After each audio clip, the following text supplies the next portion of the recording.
LinkedIn. Thank you. I know you wanted to record these.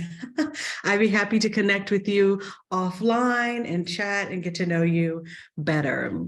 If anyone is new today, I have a bit of a tradition of something I do to kind of center every session we do together, mainly because we have a million things running at one time. It's likely you just came from something else, and I'd like to take a minute to do a little bit of deep breathing while we also center ourselves around our intentions for our time together today. So if you have the workbook, this is grid right there, put there for you. But if you don't have it printed, no worries, just grab a piece of paper and you're going to section it into 4 quadrants just like this, okay?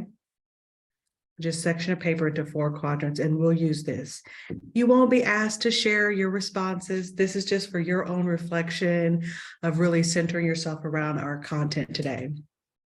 The first thing I'm going to have you do, the reason you're seeing the spiral here is as a part of centering ourselves, we got to take a little bit of time for some deep breathing. And a fun way to do it is to draw the tightest little spiral right here in the middle of the paper where the lines cross. I'm going to set a timer for just 45 seconds, and I'll give you all an opportunity to kind of clear your mind and draw your spiral, okay?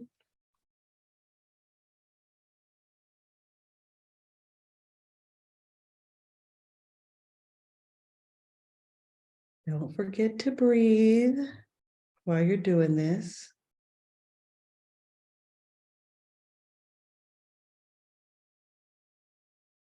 Especially my perfectionists who want to get the spiral perfect.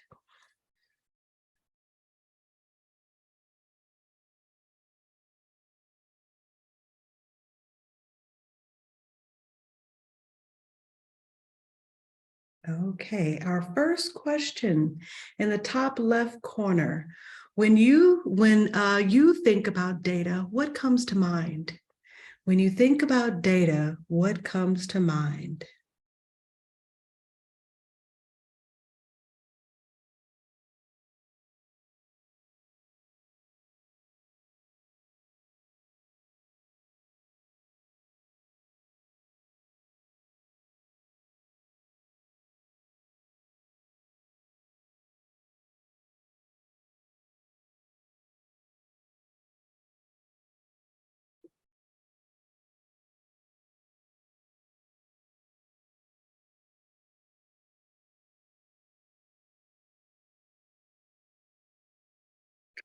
Okay, our next question in the top right corner. What fears do you have about prioritizing equity?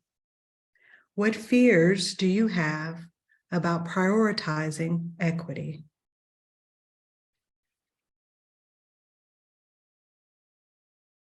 Nicole, what is your biggest challenge in using data to inform our work? Thank you. Sorry, I have a different question here in my note section. Would you mind typing that in the chat for me? Would you mind doing that? Absolutely. Thank you. Sometimes my speaker notes don't translate over. Thank you, Carol. If you wouldn't mind just typing that one into the chat for me. Thank you. Welcome, Susan. No worries about being late today, or Susanna. No worries.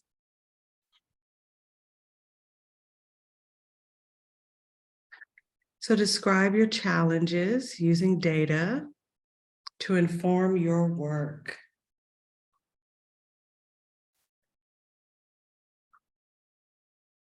Thank you for that. I'll have to correct the speaker notes on my presentation. I appreciate that.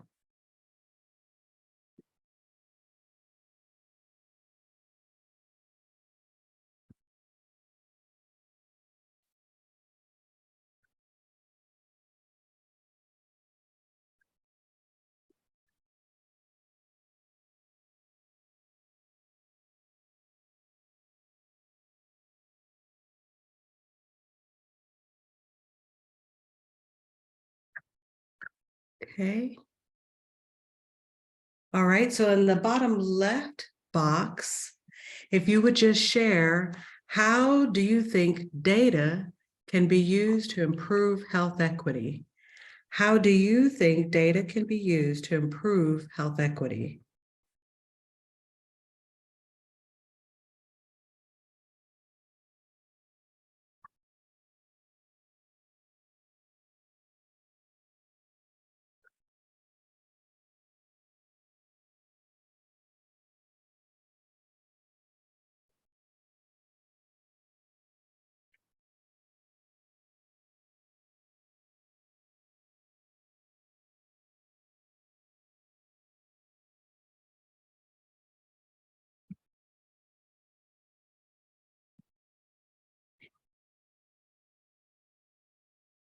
All right. And our last question is just to share, jot your thoughts about what you're hoping to get from today's workshop. What are you hoping to learn from today?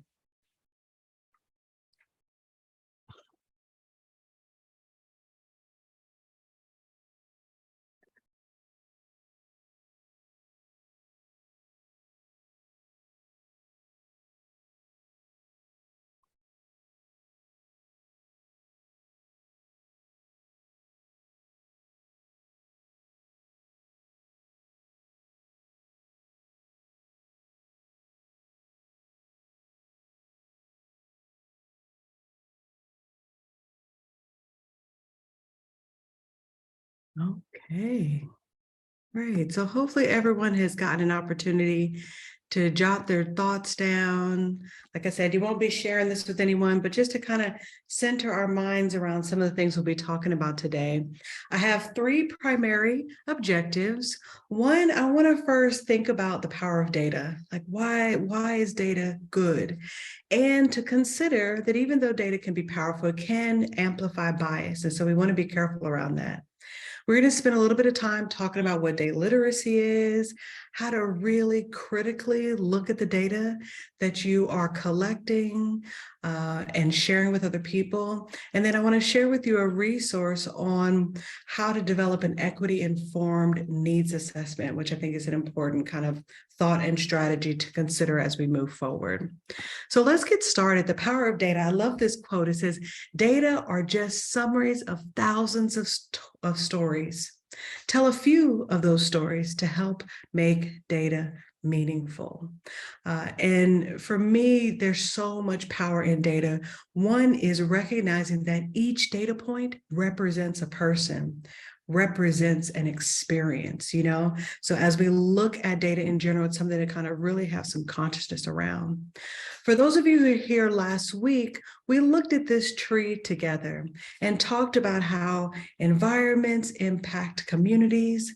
And I want us to think about this tree also in considering how we collect our data. Are we collecting data primarily in the top parts of the tree, in the trunk, in the roots? Okay, where are we typically collecting data? So I have an opportunity for our first Mentimeter here. I'll show you the screen. Of course, a couple ways you can do this. Your phone camera, you can do the QR code. That'll drop you right into the presentation. Or on your laptop, you can just pull up menti.com, put in this code. Either way, you'll be put into the presentation. And what I'd like for you to think about, the first question here is, what type of data are you collecting right now? Are you primarily collecting data that's on the individual level, data on the structural level, or data on the systemic level? And just rate each of these, the degree to which you feel your community collects data in these three areas, okay? So I'll show here as the votes begin to come in, you'll see what's really cool about Menti. It kind of shows the average scores here for how people are voting. So I'll give it a few minutes to kind of just think about, where are you typically collecting data? Remember, our individual level, this is just looking at the individual health outcomes that we see, the symptoms really, right, of the problems that a community may have. Our structural stuff and systemic stuff is where it's a little bit harder, right? We're looking past just the symptoms to truly understand what's the root conditions that are happening around an issue. So it doesn't surprise me to see that most of us are collecting our data on the individual level. It is the most common way we do our surveys. Just think and consider the last time you probably did a community needs assessment. You ask questions around people's health outcomes, which often are very individually based. I will say, as we've been talking more about the social determinants of health, and really, I do feel like, Massachusetts is ahead of the game and looking at some of these things. I'll share a few data points that I found in a local community needs assessment. So we're getting more folks who are looking at the structural and systemic pieces. These parts sometimes are harder for us to track. And just because it's harder to track doesn't mean we should. So I think a part of our really understanding how to put equity into action when it comes to data is beginning to develop the systems that help us truly articulate what are the systemic issues, what are the structural issues that are happening in a community, and not to just stop at the individual level when we're collecting our data. So these are just some of the things to kind of think about, and this kind of span here doesn't surprise me at all. It's very, very common and very typical for how we usually collect data. Any thoughts anyone has on this, of thinking about the ways in which we collect data? And anyone have any surprises, or this is exactly what you thought might happen if you were to think about data in these three categories?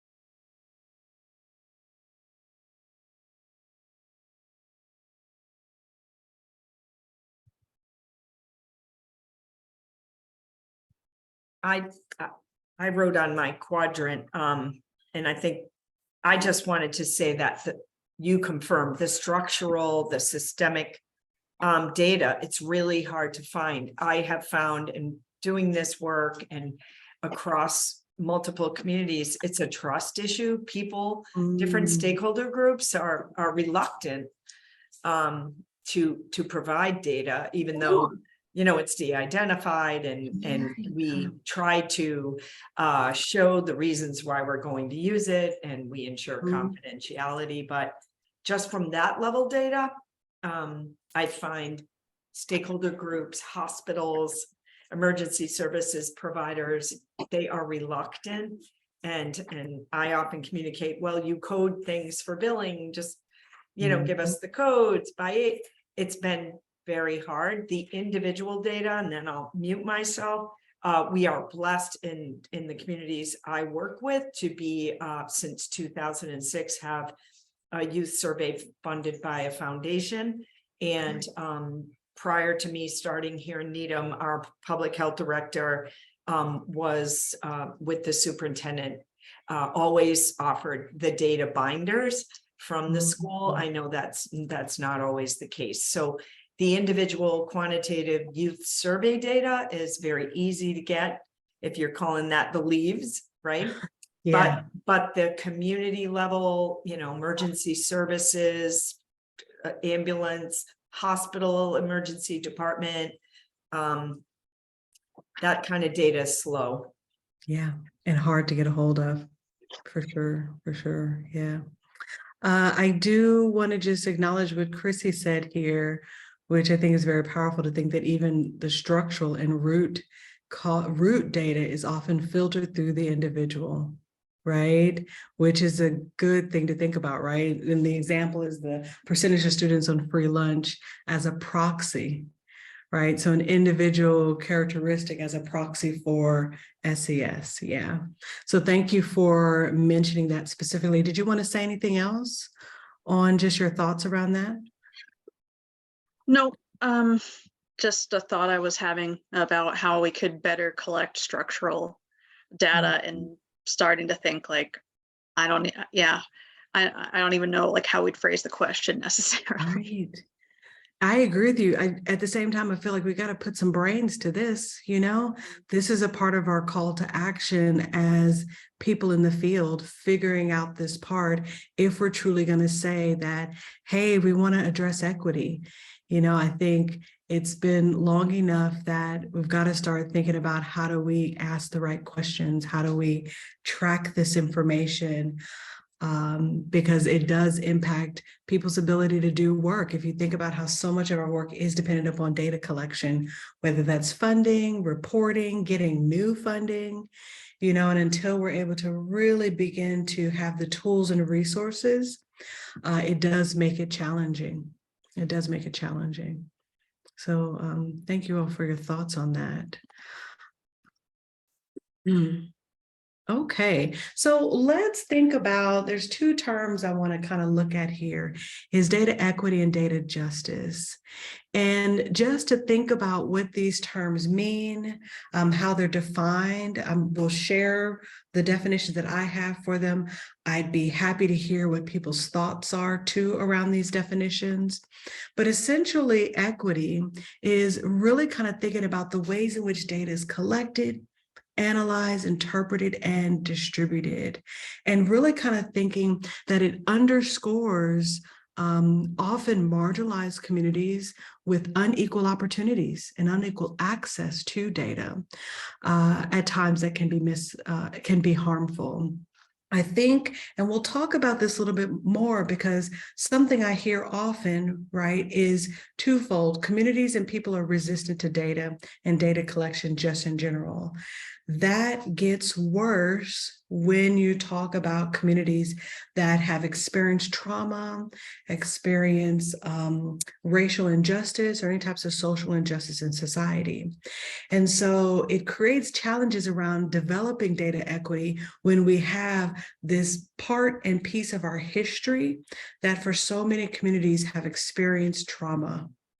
And so it makes it hard to say, yes, I want to be a part of a research study, when unfortunately you may know of or have known of people who have experienced being a part of studies that weren't treated right or treated fairly, or deceived, outright deceived.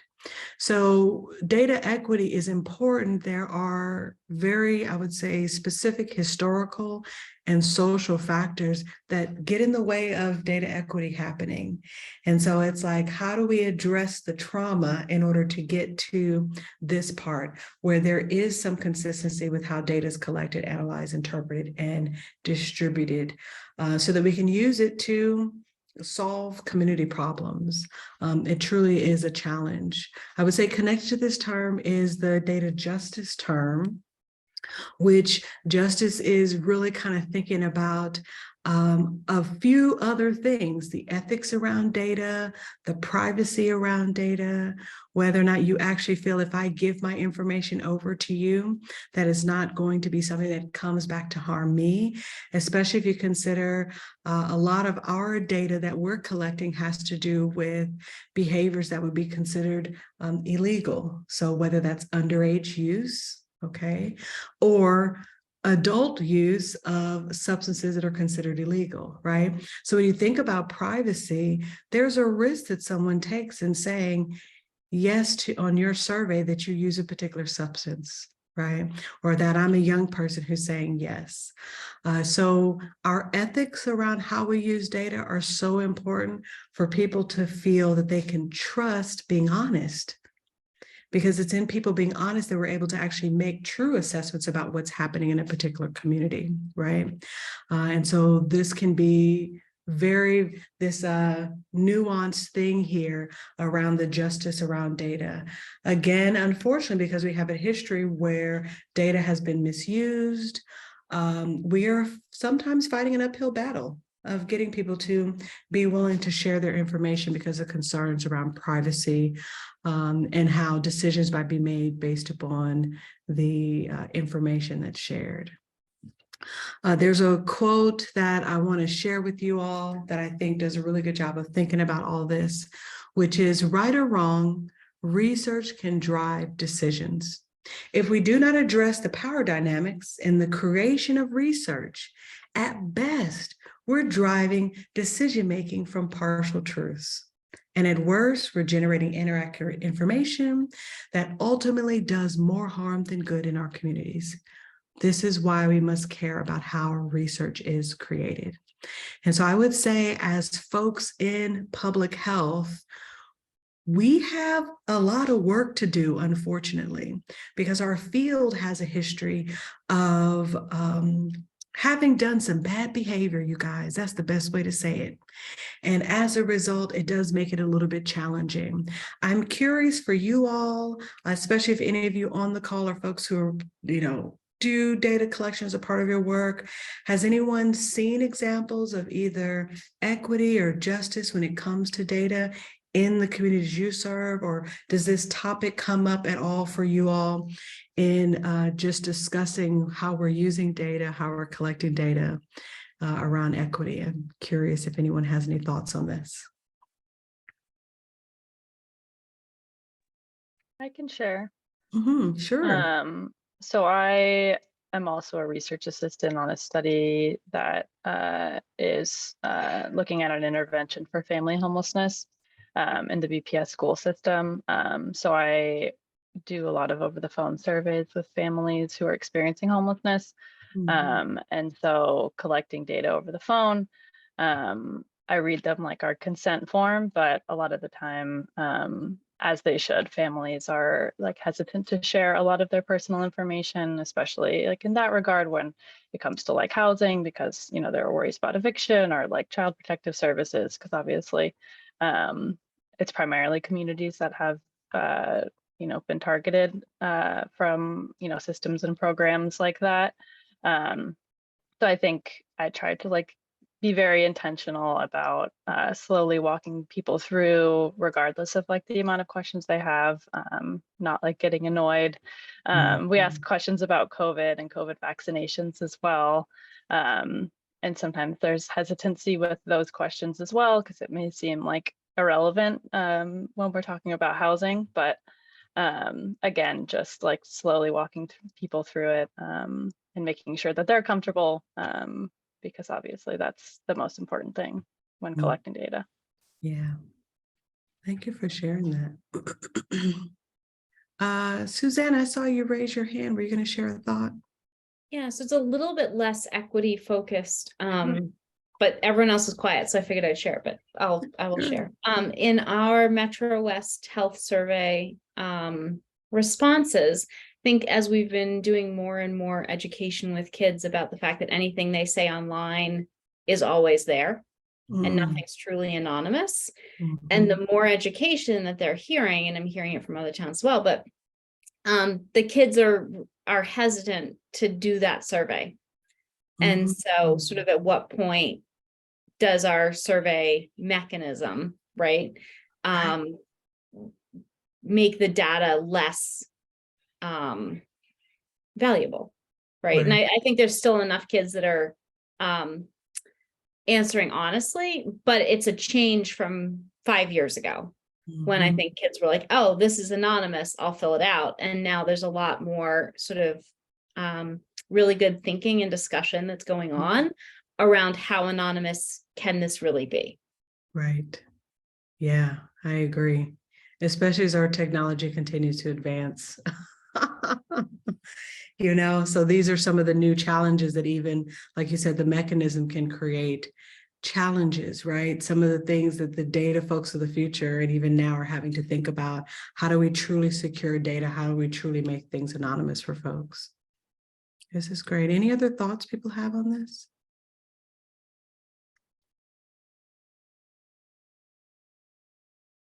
Great. Okay. Cool. I just want to say, breaking data down by like the demographic questions, how young people in the survey identify themselves, and then, what is the right words? I think we have to be mindful if these populations are small too, and, they're by school and by grade and it can be an opportunity with those smaller numbers to have the exposure that you wouldn't have. And that's, to me, from our computers and our ability through our software to break all these, to cross tab all this stuff. Don't know It's if that's that a coming out. process of elimination, right? Of being able to guess who the student might be if it's that specific of a demographic, right? Yeah, yeah, yeah. Angie. Susanna made me recall that when they were collecting the Metro West data, a parent friend of mine in another community was kind of getting together a grassroots movement in her community to say that they didn't want the children to be having conversations about, depression, suicidality, and all sorts of stuff like that. They felt like just the data collection in itself was a conversation about this stuff. And it made me think a lot about, that the idea that like parents want control of what their kids are doing. So, I don't know, that's kind of where I felt like she was coming from. Mhm. Wow, and I appreciate bringing up that as an example, because it also speaks to our need to kind of do community education around what data collection is, right? For a parent to believe that asking the question plants the seed, right? That's that mentality, right? So we don't ask the questions at all because we don't want to plant the seed, and that exactly, Karen, that is an approach that people take, which unfortunately does get and create a barrier to being able to collect data. I was in Kansas here recently, and they were saying that they do a youth survey, and their youth survey in this past year was completely nixed, unfortunately, and there was some policy stuff around it. They had started to get more progressive and ask questions around sexual identity, expression, gender expression, and I mean, it only takes a few parents to get upset, and the right parents and the folks who leverage advocacy. And so as a result of the kind of uproar around some of these questions, they decided that year to completely suspend all surveying of students for the whole region. And it was just, it was a huge deal, because a lot of the prevention folks were talking about, well, how are we gathering data on our students? How do we untease these things? And how do we address the really the continued discrimination that happens for certain populations, right? That also impacts data collection. So it's just interesting stuff to think about, that sometimes in our effort to find out what's happening, we have to do some community awareness work, some work that looks at things like discrimination and bias and stereotyping in order to actually get to the root data. So these are just some interesting challenges that we face in this work too. Great. Okay. So let's talk a little bit about the power of data here. And there are just three things I want to kind of share with how we can really leverage data. And one is how we're able to quantify and qualify the disparities. So how we count them and how we describe them. Okay. We can use our data to do that. We can also use our data at the same time to find opportunities, right? Because if a disparity is occurring, that means there is a connected social structural issue to that disparity, which means there's an opportunity there for us to do something, to create change, to ultimately fuel policy and advocacy change, right? That's the real reason why we do the things we do to get improved health outcomes for the communities we serve. So I'm going to share with you just a short clip of an example from a platform called the City Health Dashboard, which I love this commercial they use. I'm sharing the commercial with y'all, but truly their resource needs a little bit of work because it only works for like major cities.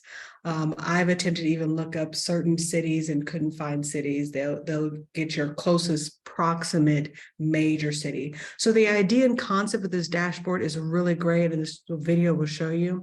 I do just wish that the folks who've put this together would invest a bit more time to collect more data to make it more universally useful. But the concept of what it can do is very, very valuable. Meet Donna. Donna works with a community coalition that aims to increase health equity in Pawnee, Indiana. One of the coalition's goals is to increase access to healthy foods for Pawnee residents. Donna goes to the City Health Dashboard to explore Pawnee's data. First, she identifies which neighborhoods are most likely to lack access to healthy foods. Next, she examines the data by race and ethnicity to see how different groups are affected. Ready for action, she finds programs that she can tailor to Pawnee. Thanks to the City Health Dashboard, Donna and the coalition are now empowered with tools to move from data to action.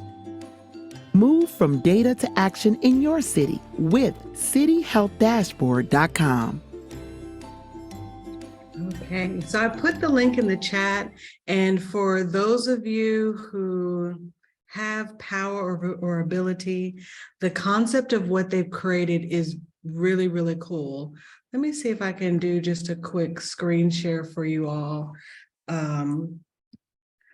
Because it would be really awesome if we saw more cities do such a thing for your local community, right? Where your community could go in, and I'm in Charlotte, so I'll just put in Charlotte here, where your community could go in and actually look up metrics. So here are all the metrics you can look up for your community, which there are quite a few on here. There are limited ones specific to substance use. However, the idea of what they put together, I think, is really cool. So if I were to click on smoking, for instance, it's going to bring up for my area some data connected to smoking. I can do a city overview, what's happening in my city, what are the major health outcomes, how do they measure up, in a way that makes it quick and easy, like a dashboard for folks to get to. So this is a type of resource. I always share it just to give people thought and inspiration for the types of resources we could look at developing and constructing locally too, you know? Great. Okay, so I did a little bit of snooping, okay, and I did find a resource, and this is just specific to BID. They do a community health assessment that focuses on a few regions in the area. Most of you all's, but not all. I don't think Warpol is a part of it. But I'm just showing this to give an example, really. So in the latest 2022 report, which unfortunately, because data is always dated, this data is 2022 is the report. However, the data is from 2020. So a common challenge we have in data is that there's big lags, at least 1 to 2 years. And honestly, you would say 3 years because we're in 23. But based upon the data that was collected, these were the priorities that have been set. And if you notice on the Attorney General side, substance use disorders is there. On the right side, which is specific to the global, Department of Health for the whole state, we have social environment, built environment, right? I don't know if you're noticing if some of these things look familiar of the social determinants of health. Okay, there's a lot of connection here, there. And this is just an example of like how even local governments will use data to create priorities and set intentions. I did look a little further in the report, and these were the 5 main priorities. Well, I guess it's a total of 4 that have been identified related to health equity. The audiences that the state wants to focus on, and the health equity measures. So access to care, the social determinants, mental health and substance use, and complex chronic conditions. And so just showing an example, of how we can use data to identify what's happening and then create and set priorities. Based upon this information, there is a larger statewide strategic plan, which the hope is that there is some alliance between the state strategic plan and what you all do locally for your towns, right? And so I'm sure you all have similar processes of collecting local data, defining the major priorities, and then identifying who are the audiences and what are the equity spaces that you all want to focus on. How many of you, because this particular report does include some of the towns that are part of this group. Carol. So this is our local hospital. They are one of the groups. We have two. We had three, one closed, Norwood Hospital. We asked for emergency department data.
Well, I'd love to pick your brain a little bit more about that another time, Carol, to think about what could be some potential strategies or some other ways in for helping them see the advantage to sharing that type of data, you know, because they can, it's a choice that they don't, you know. So thank you for sharing that. The other thing to kind of think about here is that data creates power, and power comes with responsibility, okay? And so sometimes I want to just share some of the burdens of power related to when we're collecting data and dealing with data. And one being the survey tool. I think it was mentioned, I know that it was mentioned a little bit earlier, just even thinking about how our survey tools have changed and how that is creating resistance even in the online space. I would say just in general, it's important to think about how survey tools might have embedded inequity into them. So sometimes our tools that are all focused on technology are inaccessible for folks who don't have a smartphone, for instance, or may not have a laptop at home. I recently did a digital marketing campaign, and the company I worked with gave me this like profile of the region that I wanted to do the campaign in. And I was surprised at the number of people who didn't have smartphones, and the number of people who had desktop computers in comparison to, you know, another type of laptop, for instance. And when you're doing things like digital marketing, whether or not someone accesses your thing on their phone versus the laptop versus the computer actually changes the dimensions of what you're doing. So it can be really interesting to kind of think about the survey tools you're using, the literacy level of those tools, and making sure they match with the audience that you're attempting to reach, and the language. What is the best first language that should be in? If you are using digital tools, do you have an option where someone can change the language, right? And it's just click of a button, for instance. And some of those things that without thinking about it can create inequity baseline, you know? Carol, your thoughts? I'm going to try to be. One of the things that was incredible to me, I'm on my local board of health, and then helping the health department here during COVID. And this reminds people had to register for COVID vaccines on a challenging portal. And by age, you know, our boss would bring us in and help people do that and make their next appointment. But it wasn't just older folks, it was people that didn't have access to those tools. So those were the only ways you could get your vaccine appointment when they finally came. At least here in Massachusetts, I know our boss had social workers and staff that would tell people in the aging services, come over, we'll book it, but it had to go through the portal. And there's so many people, like by language barrier, economics, and just ability to understand these screens. And yeah, that was to me a big aha moment. Yeah, I totally agree. Yeah, it can be challenging because sometimes these are things we haven't really thought about yet, as so much of our surveying in the past has either been, you know, going to people's doors in malls. I remember the days of like a table in a mall collecting surveys from people, to now being able to just geo-fence a whole area, and everybody who comes into that area gets a pop-up of a survey on their phone, like, you know, to ads, to all sorts of things that are happening that sometimes can have inequity embedded into them, depending on the audience, for sure. So these are interesting challenges to think about. I think the other thing to consider is making sure we're getting a true representation, right? You know, a lot of times when data is presented, it's already sharing a narrative without really giving us the background of, is this a representative sample of our community? Or did it happen to just only go to a certain group of folks, and that's where we're getting our information from? And that can be challenging to kind of really be honest with ourselves when we collect data as to whether or not, can I really make statements about what's happening in my community based upon the sample that I have, and whether or not it creates a true representation. It's really because of these things that when we create narratives from inequity, narratives where there's a lack of true representation, this is where we begin to amplify bias, you know, and that can be overall problematic for sure. Allison, you have a thought you want to share? I do, yeah, when you're talking about inequity in the built-in inequity, right, in the design, all the points you mentioned, and also in terms of either not collecting comprehensive demographic data collection can be Mhm. built-in inequity, and we don't know who we're serving, who's in the community, right? Or it can also be, we're trying to think inclusively and might have, say, race and ethnicity, but the way we create the surveys, someone can't check all, right? So they might be like multiracial, but they can't check all, or have multiple identify as like two sexual orientations or gender identities, for example, but they're not allowed to. So it's like Mhm. not capturing the full spectrum of who people are. And also I think can create some form of trauma in some way if someone's like not able to say who they are fully. They're Right. like, oh, here again, like even in a survey, I can't say like what all my identities are. So I'm just thinking about that. Thank you for that. I love that. We have a tendency to want put people neatly into boxes, right? And some of that is structural because of who we have to report up to.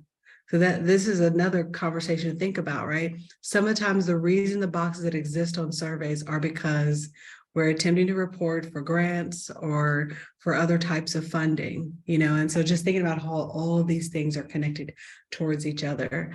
And so how do we as the individuals begin to kind of speak up, speak out, have the courage to say, hey, should we be considering a different way of doing this, to begin and initiate that advocacy and that change there.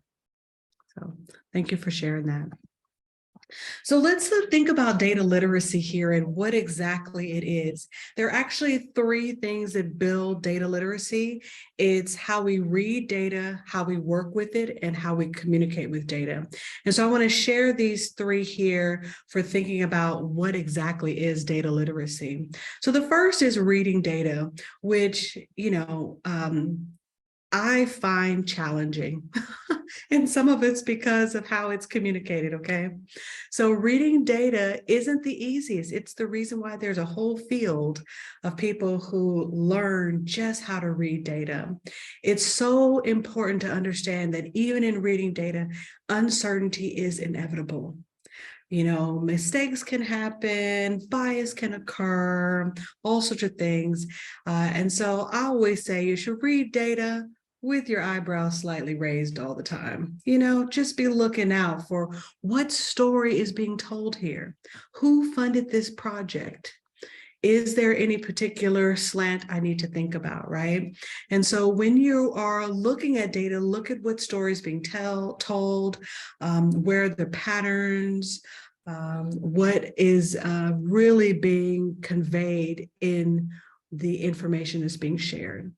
I do believe as a society, we've got to work on this part here because how we present data makes it so challenging for people to read data. I don't know about you, but I think about the number of times I go to presentations or conference events and the bars, the charts, the lines, all sorts of stuff. It can be really challenging to understand and read what is going on. So, however, reading data is a critical component of data literacy, and you really want to think about that. The typical average person, people get degrees on how to read and interpret data. So you want to have that in the back of your mind, especially as you're deciding to communicate with data, which we'll get to in just a minute. You want to try to make it as easy as possible for someone to be able to read the data that you're sharing, especially if they're policymakers who your goal and intention is for them to do something powerful as a result of the data. You don't want them so bogged down and confused that they can't understand what's happening, and that is such a critical component here of how we use data. So first thing is thinking about how we read data. There's a really great video called The 5 Whys. This one I'll just share with you. It's only like a 2-minute video, but it gives an example of how a group of people were collecting data to understand a problem. And that even when we're reading data and collecting it to understand, we have to ask enough questions. We have to ask enough whys in order to truly get to the root, right? Otherwise, you only stop at the leaves of the tree. You don't go further down. So this video, I think, does a great great job of articulating that concept of what could happen. It's based upon a true story too, so that's why I like it also. And I hope you find it helpful for thinking about how we read and understand and analyze data.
I like that.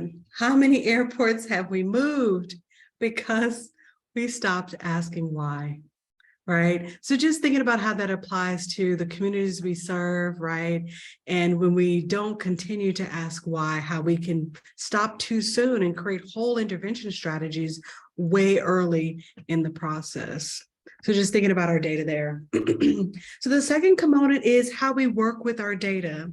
And when you're thinking about data and you're collecting data, there's two primary types. There's the primary data, which is the data you collect as an organization, your original data, and then secondary data, which is what we use a lot, which is data other people collect. Both are important components of the work that we do. Typically, we try to collect data in two ways, right? The quality, which describes what the community problem is, and the quantity, which gives our numbers, how many people are impacted. And then we also want to think about our actual data sources. Where are we getting the data from? Earlier, Carol was talking about really wanting the ED data as a wonderful source for being able to understand some other things that are happening. And sometimes we run into challenge with getting the types of sources of data that we want. A lot of times when we're working with data, because it requires partnerships and collaborations with other people, it requires other skills. memorandums of understanding, sometimes behind closed doors, business conversations as to why we will do this, understanding we will protect it, all the sorts of things that another business might be concerned about for data breaches, right? Because we talked very early about the challenges most people have around making sure there's privacy on their data. So when we're working with data, there's a lot of things to consider. I always caution people, if you are going to do primary data, to really make sure you work with an evaluator, someone who understands how to create survey tools, because you can embed bias into a survey tool by what you create and how you ask the questions, whether you ask leading questions, whether you ask questions that embed discrimination, so you really want to be sure, if you're going to go with the primary data route, that you're working with someone who's really able to help you, and hopefully someone who has a sense around cultural humility and equity, so they're able to even build that into your survey too as you're developing it. A quote I want to share with you all from the Annie E. Casey Foundation, who they do a lot of work just in general around equity, but they've been doing some work too around data collection. And when we're working with data, and there's a concept of disaggregating data, which is saying the kind of data matters and can help unearth a problem masked by aggregated data, even data already broken down by basic racial categories. Can be challenging. Sometimes it assumes that everybody in a racial category is the same, right? Although we know that races are socially constructed, okay? So there's a lot of challenges here as we're really thinking about embracing equity, what it means to disaggregate data and what it means to really tease out people and experiences, and to be conscious of how we group people when we decide to aggregate our data. That's something that's really important to kind of think about, okay? Any thoughts about disaggregating data that anyone has?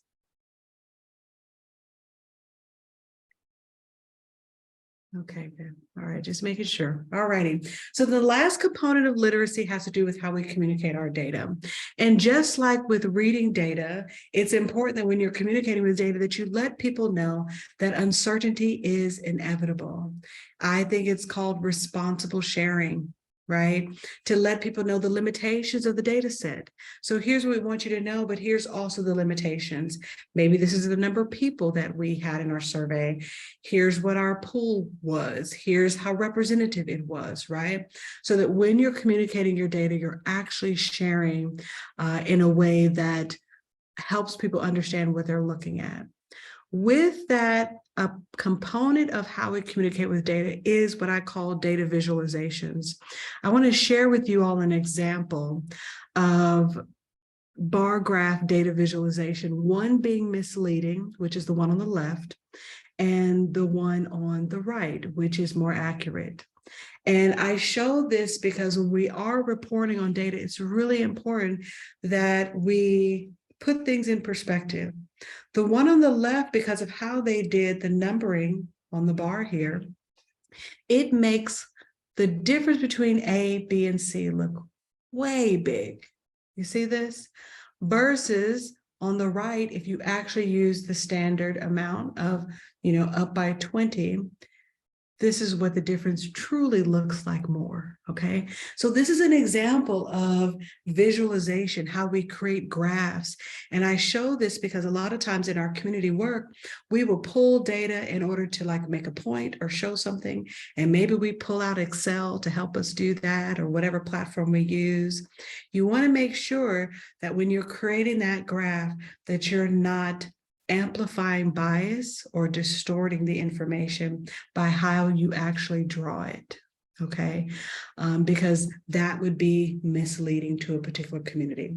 Because depending on what this was, you might, have everybody wanting to help out group A because they're in higher risk or whatever the situation may be. When in reality, the difference between A, B, and C is not nearly as significant as this particular graph shows.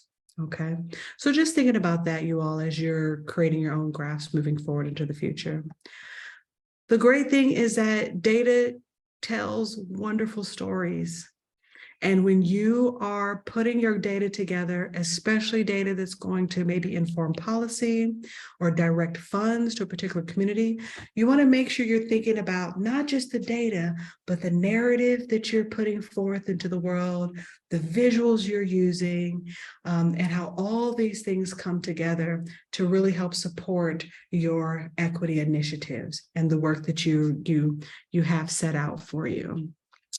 I will share a resource with Lydia for after this. I found a really great video on data visualizations that I want to share as a resource to you all. It gives like 5 key things to consider if you're creating your own graphs and presentations, how to really help your audience understand what the main point is, because that can be a challenge. We can have powerful data, but it get muddied by how we present it. Okay, so I'll share that resource with Lydia to share with you all for after the presentation today.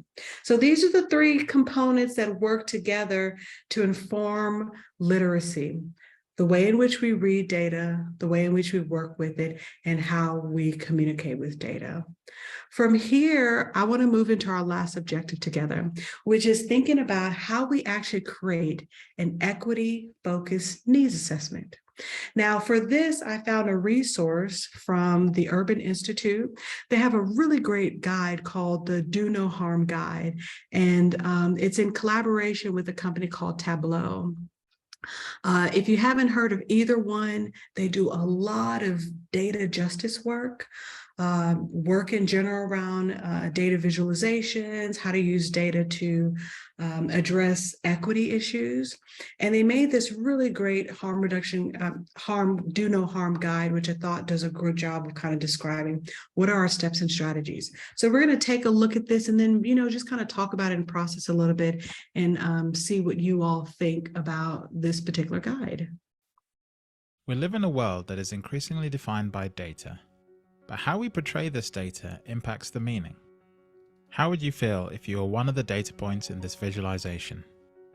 The colors, labels, icons, and words we use are critical elements of our data stories. We need to take a closer look to ensure that our data stories consider the context of the incredibly diverse world that we live in. To be fair, to be credible, we must have sensitivity for our subject matter and our audience. We must be intentional and empathetic, guided by the most fundamental principle of all, that data points represent real people. Picture this. Doing good data means doing no harm. As data storytellers in a data-driven world, we have a unique set of responsibilities. To ensure that our analyses are trustworthy, we need to hold data up to close scrutiny. We need to ask hard questions as we gather information and apply rigor in our analyses. The Do No Harm Guide from the Urban Institute addresses the responsibilities we all share in using data responsibly to further the cause of equity in our society. Let's take a deep dive into these 10 recommendations from the Do No Harm Guide and learn how to represent data through a more diverse, equitable, and inclusive lens. Number 1. Critically examine your data. Before you begin your analyses, consider the context of your data. Equity awareness begins with gaining a holistic understanding of the story behind the data. Where do your data come from? Who is included and excluded from it? How was it collected? Why was it collected? And who benefits or who is harmed by these data? Number 2. Use people-first language. If your data is about people, make it extremely clear who they are. Remember that data shown reflect the lives and experiences of real people, and lead with the person, not the characteristic. In visualizations, labels matter.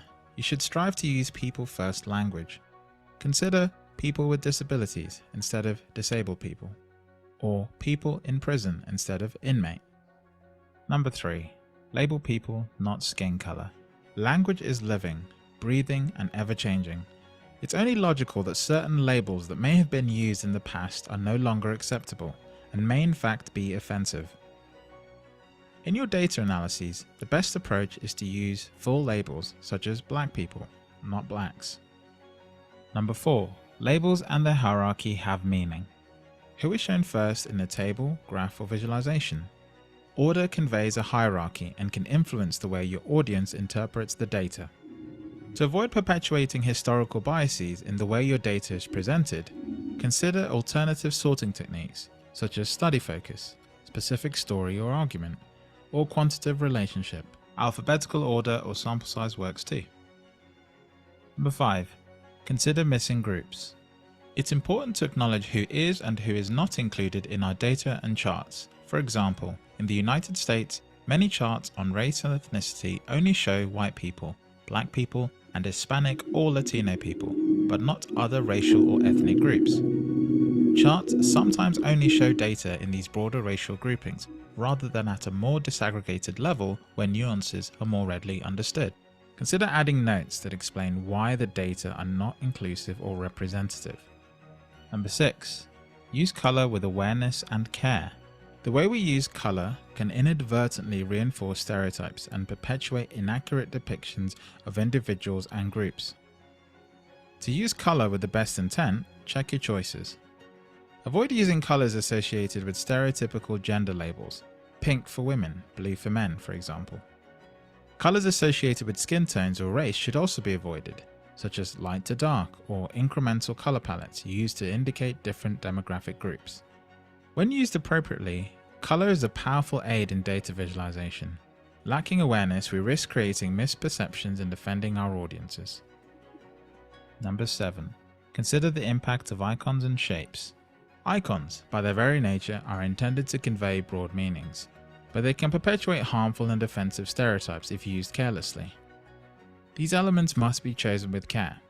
It's essential that any and all stereotypical, discriminatory, and racist imagery is avoided.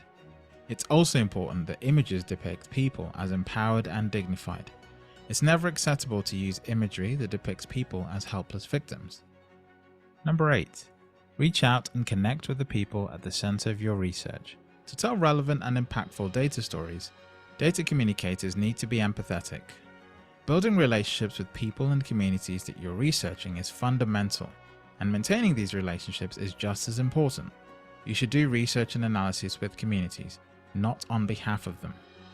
Buy-in from members of the community, policymakers, and other stakeholders helps research be more impactful, relevant, and embraced by a wider audience. Number 9. Reflect lived experiences. Not everyone has the same life experience. Our individual characteristics such as ethnicity, gender, and neurodiversity, and age deeply impact the way our research takes shape and form. Consider what your work may be missing and seek out colleagues in communities to help identify them. Number 10. Understand the needs of your audiences. The value of your data lies in how well it can be used, shared, and understood by your intended audiences. As a data communicator, you're responsible for ensuring that your content is clear, unambiguous, and useful to your readers. This requires due diligence across every aspect of your work, striving to ensure that word choices, terminology, and even the languages that you publish in are fully optimized for your audiences and mindful of their needs.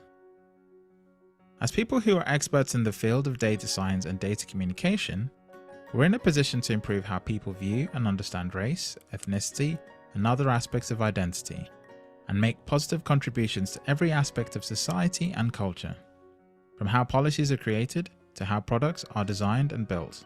We must lead by example, and we must do no harm in our data storytelling. Our point of view should be grounded in principles of equity and fairness.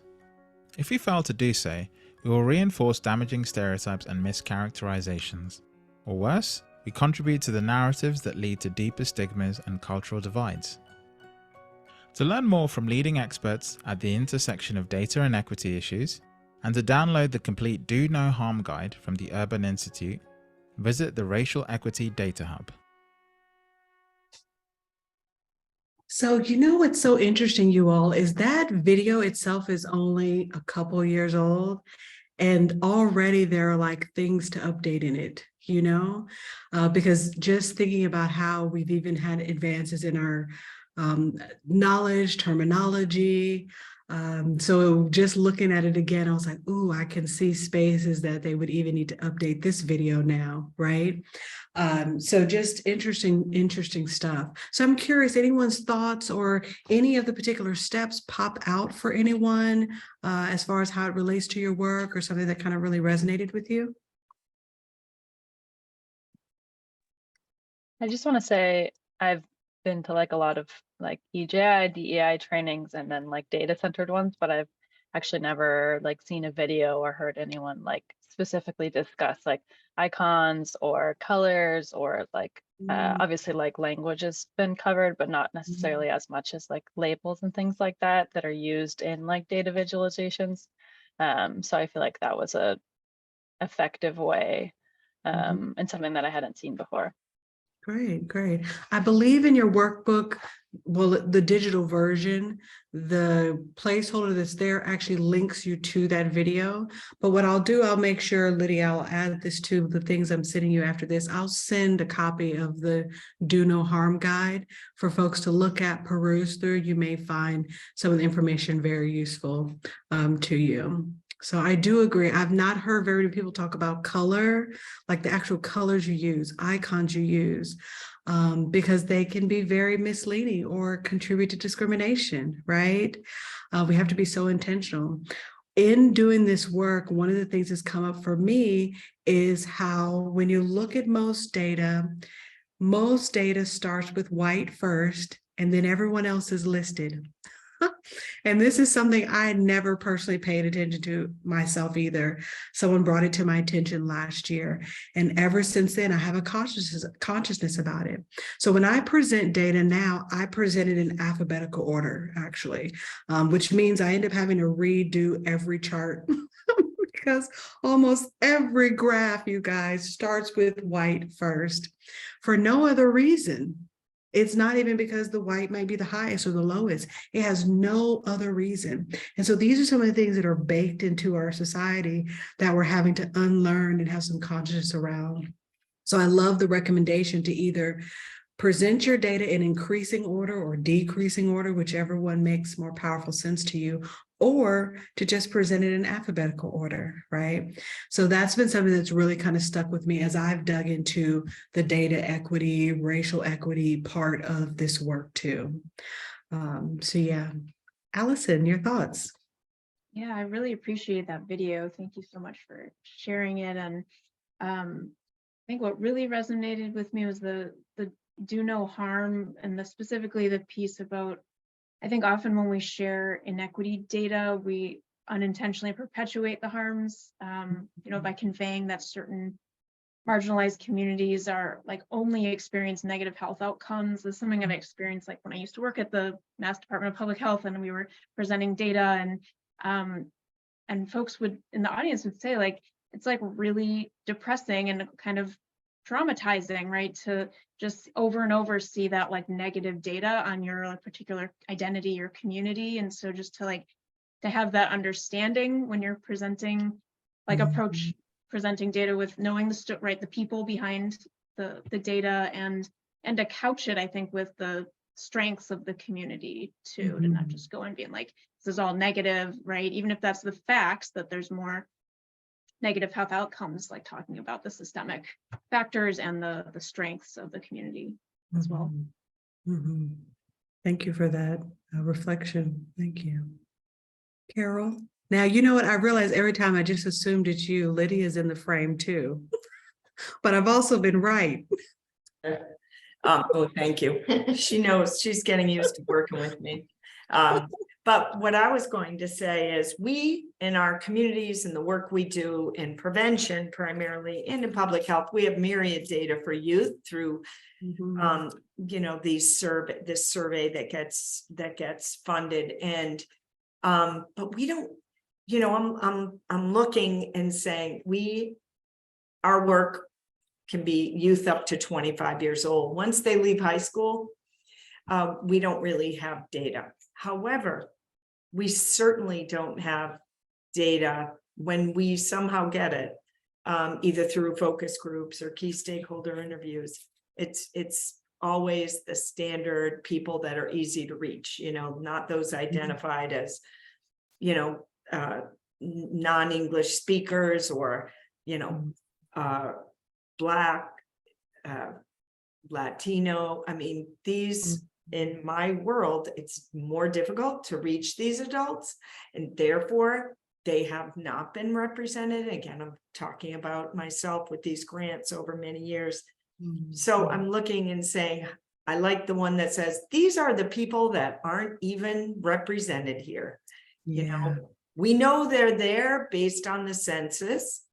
The numbers are not large.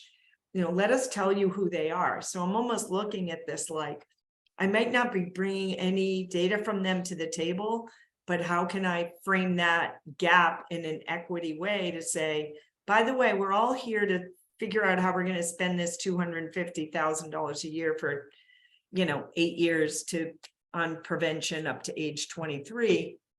But from 18 to 23, or even their families, these people aren't even in the mix. I don't know if it's almost like we're presenting just how to adequately, accurately give people the visual. These people aren't even represented. Yeah. So it's like when you look at the data, just understand it's not a true representation of our community, you know, Of because folks are segments. mixed. Yeah, of specific segments of the community that are missed in the data collection process. And Yeah. in the past, we haven't said that. Yeah, So- I see. So it's not even said, is what you're saying. Well, I'm talking about my own work. You know, Yeah, it this might is be mentioned, this is but fine, it's yeah. not like visual. You know, Right, we've done strategic planning. We go for the easy, you know, this is what we have. And we're building programs on, you know, the majority of the The population. majority, yeah. And we'll continue to, right? If that's the data that's being looked at. So yeah, these are some of the challenges, right, that we're looking at moving forward, and how do we build the right connections and collaborations to really truly get data from those particular communities, right, and those particular folks, so that you can create resources for whatever's happening in that specific population. Yeah, definitely a challenge. Any other thoughts for folks here on this topic?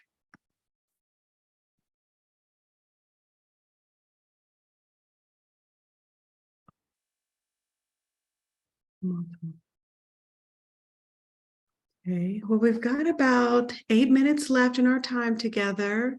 So I usually always like to leave just a little bit of open breathing space for folks to catch their thoughts.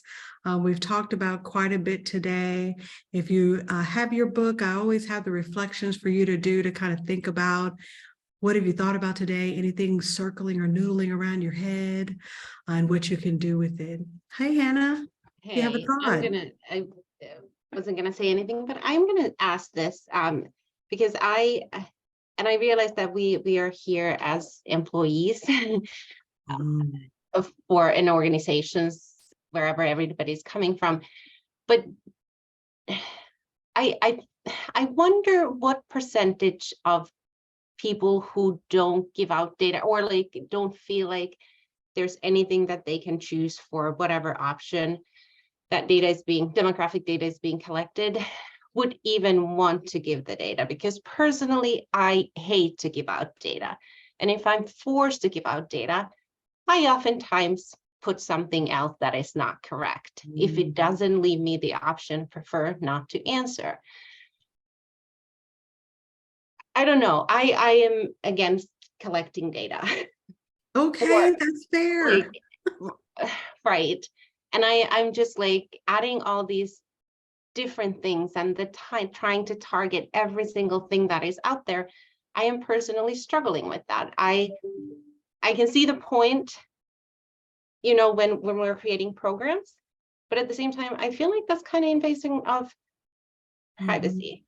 Yeah. I mean, on Disney Channel, I don't know if you have noticed, but now you have to put your gender there, or you can't sign up for the program. So we dropped Oh, Disney interesting. app. Like, Wow. what does it matter to them? Yeah. I don't mean to cause trouble, but that's just my No, thought. you're not causing trouble at all. I think you're offering a valid perspective, and I guarantee you're not the only person who feels that way. So that, and this is the space to do all this and to say these kind of things here. So I do agree there is a common challenge. I've said, I've come out of things too, because I felt like, why do you need this information for me to just do this particular resource, right? Or to do this particular thing. So I do agree that when we are creating survey tools, that the option to prefer not to answer should be there. Here's where the battle and the contention is, right? Is to the point that you mentioned, is that most of us are employees, which means we're people who live inside of a structure and a system. And sometimes the system wants people to choose boxes for reporting. So I think some of the question becomes, I'd be curious, and like for your survey tools, especially ones that are like state regulated, is the option to have the category of, I prefer not to say, available. And so a part of it is discovering what is possible for what's created for your particular community, because I have seen people be able to create policy changes around how certain surveys are instituted and delivered from the public health side of things, right? On the social side, I agree with you. I do find it curious that some businesses and corporations have you give demographic data in order to sign up for their services. I'm sure they have a reason why. I'm not sure. I'd be curious, the fact that it's so limited. Was it just male and female as the gender options? I don't know that, because that was my husband was doing that, was trying to Okay. sign up or renew it or whatever. And he's Yeah. like, you know what? Disney's gone. Like, no more Yeah. Disney, which Yeah. our kids were rather sad about. But so I didn't see it myself. Okay, so I'd be curious in terms of equity and Yeah. diversity, things like that, Right. especially if you're going to require people to answer, how limited are the options you provide the person, So, but thank you for sharing. I'm Hannah, I'm glad you spoke up. Feel free to speak up. It's okay to voice opinions that even feel contradictory. That's totally fine. I was just going to say the exact same thing. We need to have honest dialogues for us to educate each other and to be able to work together and to meet at some intersection, especially as employees. So I appreciate, I'm, as you can tell, my Myers-Briggs, I'm a big processor, and so thank you, Hannah. I formerly was an addictions counselor, so I wasn't into data, and and most people would relate to this here. We get money by giving data. So I've never been paid here in Needham outside of on a town operating budget. I get paid by a grant since 2009. So we get grants and funding with data. And I'm really not kind of talking about the whole part, Hannah, which I agree with being invasive. But second to that, I have seen that people in power and leadership in communities, they need the objective data to be motivated to even open their ears and hear. So I'm a person who highly values, as some of you know, like, we need to know who's going to the hospital. We need to know why, because otherwise we don't know, and we can't create services or structures or resources that these people are behind the margins. They're isolated and they're alone. So I'm going to stop from there. So for me, the people that aren't getting what they need I see it as my own personal fault, because I haven't gotten the data to show the decision makers that we have an issue here that needs to be addressed. Sorry, Chrissy. Yeah. It's okay. You don't have to apologize. She's used to me too. I have two thoughts. One is that I do share Hannah's concerns sometimes with, like, if it's surveying like a kind of small group of people. So for example, like if the town I work for were to do a survey And then we're gonna try to break down a data of like, I mean, I can sort of count on my hand, including me, the number of people in the town who identify as gay or bisexual, like openly. Mhm. And so then, if I were going to voice an opinion about something, then like they were going to, the data analysts were going to try and break it down. I'm like, I would be concerned about, sharing my opinion or my health experiences, because then if the sample size, like the N was so small, then I'm not saying somebody would be trying to do this, but just knowing that it would be hard for my opinion to feel truly anonymous or sharing information about myself. So I think part of that can be like combated by collecting data via like a large sample size, or for example, like I know the Metro West will sometimes break down like health disparities or inequities between like transgender students versus cisgender students, and they might not do it for the individual towns because the sample size might be so small. You might be directly calling out like, oh, I can think of the number of trans students on my hand, right? So like if you are part of a truly small subgroup, then you might feel wary, as I do, of sharing data even outside of the sort of like, like Big Brother tech, why does Disney need my gender sort of thing, right? And then also, I just wanted to thank Allison for sharing her point about like, sometimes it can get depressing to like always see, like what feels like negative health outcomes for your group. Like, part of the reason I went into public health and substance use prevention was like seeing that bi women were at this like huge risk of binge drinking and substance misuse and mental health. And I'm like, that feels really depressing as someone who's part of this group. Like, this upsets me, and like B, it does make me feel like, oh, like, am I just part of this group that like only experiences all these bad outcomes? And like, where can we find some data on like resiliency and like beauty? So it's like very much a tough like back and forth between highlighting disparities, but not making people in the group just feel like, I guess we just have bad health outcomes and that's who we are. Right. Thank you. So for that was a sharing lot, that. but No, powerful points, like truly. Thank you for sharing that. I am looking at the time. I see we're a minute past time. You all, this has been a wonderful conversation. I really appreciate your time and attention as we talk about data. I hope you all will come back next week for our final session together. I look forward to seeing you all. Lydia, I'll be sending you these resources to share with folks from today's session.